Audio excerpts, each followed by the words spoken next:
తినరా. గొడవ చేయకుండా తినండి. నువ్వు తీసుకో. నాకిది చాలు. ఏమిటిది, మీరు తీసుకొచ్చారా? అవును, స్కూల్ నుంచి పిల్లలు వచ్చుంటారు కదా అని తీసుకొచ్చాను. ఇవన్నీ కుట్టేసావా? కుట్టేశానండి. కొట్లో ఇంకా బట్టలున్నాయి, తీసుకొస్తాను. లేదంటే ఎవరితోనైనా పంపిస్తాను. అలాగేనండి. సరోజా, స్కూల్ నుంచి వస్తున్నావా? అవునండి. సరే, వస్తాను. యారా, మీ అమ్మ పనికెళ్ళింది, వచ్చేసిందా? లేదు. ఏమిట్రా అది దాస్తున్నా? ఏం లేదు నాన్న. నిజంగా ఏం లేదా?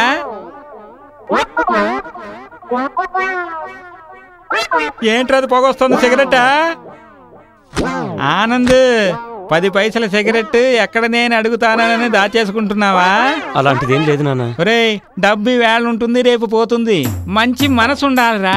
ఒరేయ్, ఈ వేళ ఇది దాచిన వాడివి, రేపు నాకు ముసలరికం వచ్చాక గంజి ఎక్కడ పోస్తావురా? అయ్యో, నీకేం అర్థం కాదు. ఏమిట్రా అర్థం కానిది?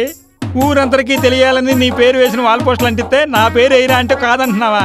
ఇదేంటి నాన్న, కష్టపడి రాసేది నేను, నీ పేరు ఎందుకు వేయాలి? ఒరేయ్, పలానా వాడి కొడుకు వీరభద్రరావు కొడుకు ఆనందాన్ని వేస్తే నష్టం వచ్చిందిరా. నా వల్ల కాదు నాన్న, నన్ను కొంచెం రాసు. ఏంట్రా పెద్ద నువ్వు రాసి చించేసింది? 2వ నాటకానికైనా నా పేరు వేస్తావా లేదా? అరే రే రే రే, ఏమండి, మీ ఇద్దరికి అసలు వేరే పనే లేదా? ఎప్పుడు చూసినా తండ్రి కొడుకులు కొట్టుకోవడమేనా? చూడు సరోజా, రాత్రంతా కష్టపడి నేను నాటకం రాయడం, ఈయన పేరు కూడా కలిపేయాలట. మీరు రాసే నాటకంలో ఎవరి పేరు పెడితే ఏముందండి? అలా చెప్పు. ఖచ్చితంగా నీ పేరు మాత్రం వేయను, నీకేం మాత్రం రాసిలేదు. ఏంట్రా పెద్ద రాసి? ఏది మన చేతుల్లో లేదురా. రే, లక్ష్మీదేవి అక్క కథ గురించి నీకు తెలుసట్రా?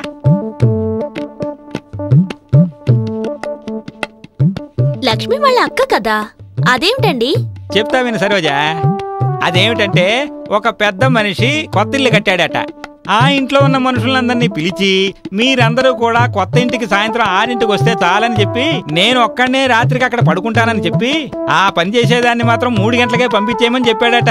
వెంటనే ఆ ఇంట్లో ఉన్న వాళ్ళందరూ కలిసి ఆ పెద్ద మనిషి గురించి నానా రకాలుగానే మాట్లాడారు. అప్పుడు ఆ పెద్ద మనిషి వివరంగా చెప్పాడు, నేనెళ్ళి పడుకుంటాను, ఆ తర్వాత తలుపు శబ్దం వినిపిస్తే ఎవరని నేను అడుగుతాను, నేనేనండి లక్ష్మిని వచ్చానని పని మనిషి చెబుతుంది, అలా చెబితే చాలా మంచి జరుగుతుందని నేను అందుకే చెప్పాను అని వివరించాడట. ఆ తర్వాత ఆ ఇంట్లో వాళ్ళందరూ ఒప్పుకున్నారు. ఆ పెద్ద మనిషి తర్వాత పడుకున్నాడు. అదే విధంగా తలుపు శబ్దం వినిపిస్తే ఎవరని అడిగితే, నేనేనండి లక్ష్మి వాళ్ళ అక్కను వచ్చాను అని సమాధానం వచ్చిందట. ఆ సమాధానం విన్న వెంటనే ఆ పెద్ద మనిషికి గుండాకి చచ్చిపోయాడట. ఆ లక్ష్మి అనేదానికి ఆ వేళ ఒంట్లో ఆరోగ్యం సరిలేదట. అందుకని వాళ్ళ అక్కను పంపించిందట. లక్ష్మి యొక్క అక్క ఎవరు? ఒక అలక్ష్మి. మరి ఆ అలక్ష్మి ఇంట్లోకి వస్తే మంచిదవుతుందా? లక్ష్మీదేవక లక్ష్మీదేవక లక్ష్మీదేవక లక్ష్మీదేవక లక్ష్మీదేవక లక్ష్మీదేవక.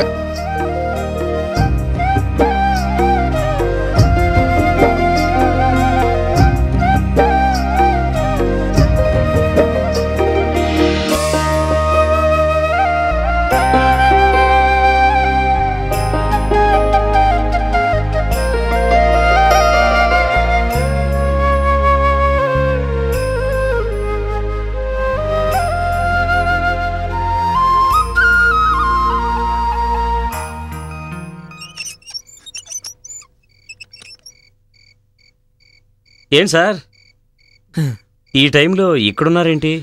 ఏం లేదు, నా క్యాండిడేట్ వస్తుంది, అందుకనే పువ్వులతోటి వచ్చేసాను. ఏంటి సార్ మీరు, ఎంత మీ మనిషి అయితే మాత్రం ఈ టైంలో ఇక్కడికి వస్తుందా? ఓరి అమ్మాయి కూడా, ఏ అమ్మాయి అయినా ఓసారి ప్రేమలో పడ్డాక బాయ్ ఫ్రెండ్ ఎప్పుడు వస్తాడా అని ఎదురు చూస్తూ ఉంటుంది తెలుసా?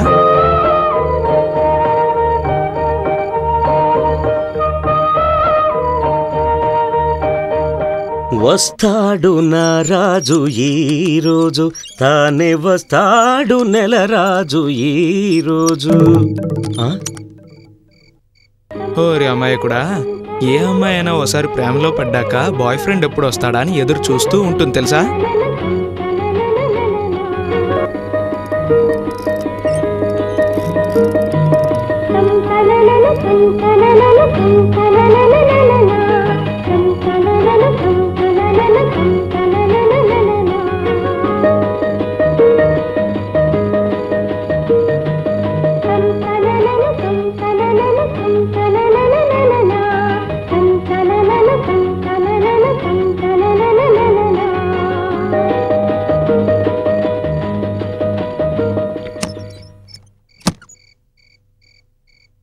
యారా, పని అయిపోయిందా?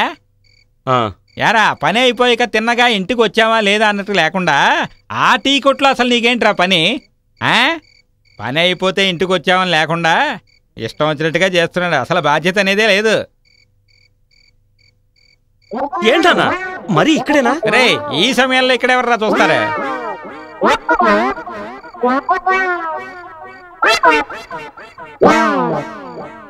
ఏంటన్నా నీకు వయసు వచ్చిందే గాని కొద్దిగా కూడా బుద్ధి పెరగలేదు.